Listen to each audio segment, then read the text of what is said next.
تاني برضو تركي آل الشيخ تاني. احنا شكلنا كده مش هنخلص من أشعاره. تركي امبارح خلص أغنية اسمها غدارين وكتب لعمرو على حسابه على تويتر وقال: يا حظ صاحي في عمل سميته غدارين، تسمع لو في مكان في الألبوم. فرد عليه عمرو وقال له: صاحي وبشتغل وجاهز للسما. فرد عليه تركي وقال له: ايه اللي مصحيك؟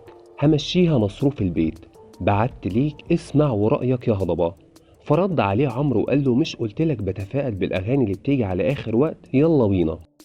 التويتة دي جت بعد أيام قليلة من التويتة التانية اللي تركي اتكلم فيها عن أغنية من ألحان خالد عز واسمها محسوب، وعمرو برضه وافق بيها.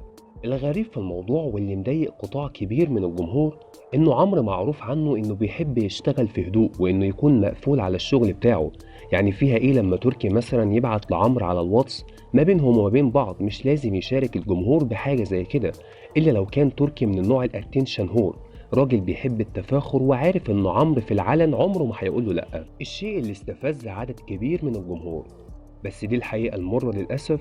لسه الكلام مخلص، تابعونا علشان تعرفوا أخبار الهضبة وكل نجوم العالم العربي. شكرا على متابعة قناتكم قناة نجوم.